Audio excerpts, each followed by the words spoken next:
Bonjour, mon nom c'est Fabrice. Et toi? Je vis actuellement au Canada, précisément à Toronto. Je parle couramment le français parce que c'est ma langue native.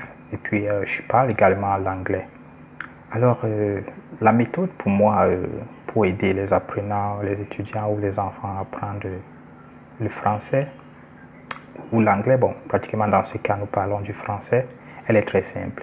Je me base simplement sur les passions parce que, comme je l'ai dit dans le test où on devait écrire, nos méthodes d'apprentissage, lorsque quelqu'un étudie en faisant ce qu'il aime, il y donne de lui, il est motivé, il y met beaucoup de travail, il est prêt à tout faire parce qu'il aime ce qu'il apprend. Et il sait que ce qu'il apprend pourra l'aider demain ou après-demain. Alors je me base beaucoup plus sur les différents centres d'intérêt de tout un chacun et je lui apporte les connaissances dont il a besoin. À part le fait que j'ai suivi un cursus pratiquement francophone, et j'ai fait des langues, j'ai fait la langue française, la littérature et j'ai eu un baccalauréat en philosophie, langue, littérature et philosophie.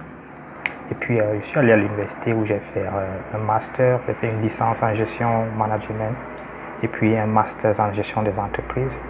Alors je me suis adapté, j'ai suivi des études qui s'adaptent à chaque couche de la langue française ou encore à chaque aspect de la société, c'est-à-dire l'aspect éducatif, l'aspect des affaires, l'aspect économique et tout. Donc, avec tous ces vastes données de connaissances, je peux les utiliser dans des cas pratiques. Lorsque je travaille avec quelqu'un qui fait des études en affaires, par exemple, alors je vais utiliser uniquement le vocabulaire des affaires pour pouvoir l'aider à comprendre ce qu'il fait. Et lorsque je vais aller avec des étudiants, des étudiants qui apprennent des langues, je vais utiliser également un vocabulaire uniquement basé sur des langues pour les aider à faire ce qu'ils veulent faire. Alors, je vais également me baser sur beaucoup plus des jeux parce que je comprends que les gens apprennent rapidement et retiennent rapidement lorsque le cerveau se sent, le cerveau se sent que, comment je peux mettre cela, lorsque le cerveau est à l'aise. Alors, et le cerveau est pratiquement à l'aise et le cerveau se rappelle beaucoup plus des expériences positives. Alors, ce que je vais faire, c'est apporter beaucoup d'expériences positives à travers des jeux, des blagues que les apprenants pourront se rappeler plus tard.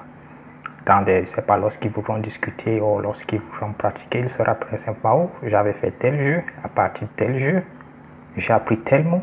Alors, ce sera facile pour eux de rappeler le mot et pour pouvoir les utiliser. Je crois que c'est tout ce que je peux dire pour le moment et le reste, on le découvrira lors des apprentissages. Merci.